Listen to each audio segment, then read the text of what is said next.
Hello everyone, देखिए अब next topic करते हैं एक्यूरेसी एंड प्रिसीजन। देखो सबसे पहले एक्यूरेसी क्या है? It refers to the closeness of a measurement to the true value of the physical quantity. जैसे मान लो आपके पास कोई ट्रू वैल्यू है और फिर आप मेजरमेंट कर रहे हो, तो जो उसके बिल्कुल क्लोज होगी वो क्या होगी? एक्यूरेट होगी, दैट इज एक्यूरेसी है। प्रिसीजन क्या होता है?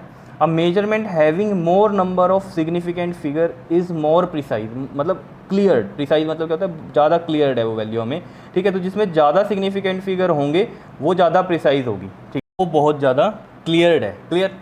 अब जैसे प्रिसीजन जो है वो डिपेंड करता है इंस्ट्रूमेंट पे। इंस्ट्रूमेंट पे कैसे? जैसे मान लो एक वॉच है, ठीक है, और वो आपको जो टाइमिंग है वो इस तरीके से बताती है, डिजिटल वॉच है, तो इसका मतलब क्या है? 4 hours and 6 minutes, ठीक है। और अगर एक वॉच ऐसी है जो कि आपको आवर्स भी बता रही है, मिनट भी बता रही है और साथ में सेकंड भी बता रही है और साथ में आके मिली सेकेंड भी बता रही है, इस तरीके से चल रही है, ठीक है, तो ये क्या है? मोर प्रिसाइज वैल्यू है, ठीक है ना, ये बहुत ज़्यादा क्लियर्ड है, समझ रहे हो ना। और ये वाली क्या हो गई? ये कम प्रिसाइज्ड है, क्योंकि यहाँ पर वैल्यूज़ क्या है? कम है, यानी कि यहाँ सिग्निफिकेंट फिगर्स कम है और यहाँ सिग्निफिकेंट फिगर ज़्यादा है, तो ये ज़्यादा प्रिसाइज्ड है। देखो अब एग्जांपल से आपको ये ज़्यादा क्लियर होगी। जैसे कि हमारे पास ट्रू वैल्यू दी हुई है कितनी? 9.8 दी हुई है, ठीक है, और जो मेजर किए हैं हमने वैल्यूज़ वो आई है एक आपके पास 9.2561, 9.7, 9.756, इस तरीके से आई हुई हैं, ठीक है।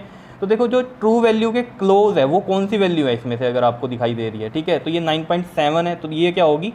एक्यूरेट होगी। क्या इतनी बात क्लियर है? क्या है ये? मोर एक्यूरेट होगी, एक्यूरेट मोर। और सिग्निफिकेंट फिगर किस में ज़्यादा है? इसमें ज़्यादा है, इस वाली मेजरिंग वैल्यू में सिग्निफिकेंट फिगर ज़्यादा है, तो ये क्या है? प्रिसाइज मोर है। समझ रहे हो बात को? और ये वाली जो वैल्यू है मेजरिंग वाली, हम कोई एक्सपेरिमेंट कर रहे हैं, मान लो उसका एक एग्जांपल लिया ये हमने कि ट्रू वैल्यू ये है और मेजर्ड वैल्यू ये आई है, तो इसमें ये एक्यूरेट ज़्यादा है, ये प्रिसाइज ज़्यादा है, क्योंकि इसमें सिग्निफिकेंट फिगर ज़्यादा है तो ये प्रिसाइज ज़्यादा है। और ये वाली देखो, ये जो है क्लोज भी है 9.8 के, देख लो आपके सामने ये 9.756 है, तो 9.756, 9.7 तो आ ही रहा है, इसके बहुत ज़्यादा क्लोज है और सिग्निफिकेंट फिगर भी इसमें ज़्यादा है। तो ये कैसी वैल्यू होगी आपके पास? ये है एक्यूरेट भी और प्रिसाइज भी। एक्यूरेट क्यों है? क्लोज है ट्रू वैल्यू के, और प्रिसाइज क्यों है? क्योंकि इसमें सिग्निफिकेंट फिगर भी ज़्यादा ही है, ठीक है, नंबर्स 9.7 से अगर कंपेयर करो तो ज़्यादा ही है, ठीक है। एंड क्या लिखेंगे हम यहाँ पर? प्रिसाइज। तो ये चीज़ क्लियर हो गई होगी आपको कि एक्यूरेसी क्या है और प्रिसाइज क्या है, ठीक है। अब एक चीज़ आपको ध्यान में रखनी है कि जो वैल्यू प्रिसाइज ज़्यादा है ज़रूरी नहीं है वो ट्रू भी हो, ठीक है, लेकिन अगर कोई वैल्यू एक्यूरेट है तो उसका प्रिसाइज होना भी ज़रूरी है, ठीक है। तो ये चीज़ लिखी हुई है यहाँ पर कि it is not necessary that a precise measurement is accurate as well. ये ज़रूरी नहीं है कि प्रिसाइज जो मेजरमेंट है वो एक्यूरेट भी हो, बट एन एक्यूरेट मेजरमेंट, मतलब जो एक्यूरेट मेजरमेंट होगी वो प्रिसाइज भी होनी ज़रूरी है, ठीक है ना।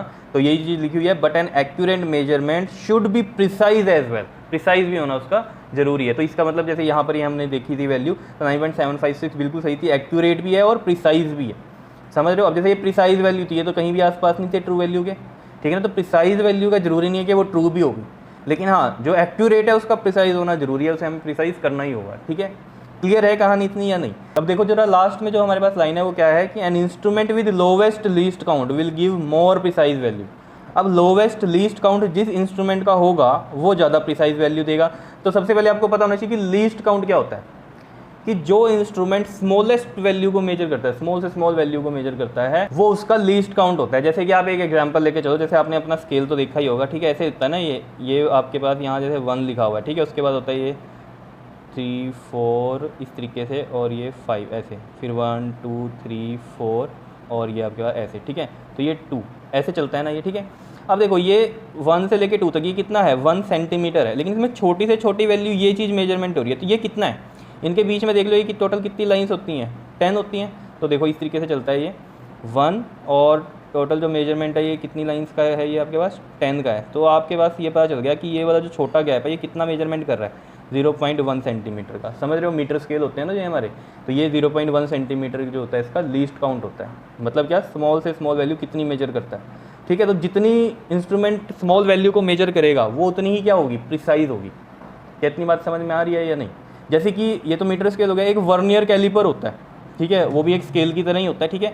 तो उसमें जो लीस्ट काउंट होता है ना वो होता है 0.01 सेंटीमीटर का, समझ रहे हो। इसमें इससे भी ज़्यादा छोटी वैल्यू के ये मेजर कर सकता है, तो यहाँ वैल्यू ज़्यादा प्रिसाइज होगी as compare to this metre scale. समझ रहे हो बात को, ठीक है। तो ये था आपके पास एक्यूरेसी एंड प्रिसीजन। तो सिंपल सी कहानी आपको ये समझनी है कि एक्यूरेसी क्या होती है, जो कि क्लोज होती है किसके, ट्रू वैल्यू के, और प्रिसाइज वैल्यू क्या होती है, जिसमें सिग्निफिकेंट फिगर ज़्यादा होते हैं। और एक मेन कहानी आपको क्या याद रखनी है कि प्रिसाइज जो वैल्यू होगी वो जरूरी नहीं एक्यूरेट भी होगी, लेकिन जो एक्यूरेट वैल्यू है उसका प्रिसाइज होना बड़ा जरूरी है, ठीक है। समझ रहे हो इतनी बात, यानी कि वो बहुत क्लियर होनी जरूरी है। आ गई समझ में एक्यूरेसी एंड प्रिसीजन। अब इसके बाद हम एरर्स के बारे में पढ़ेंगे नेक्स्ट वीडियो में। क्लियर? ओके जी, थैंक यू।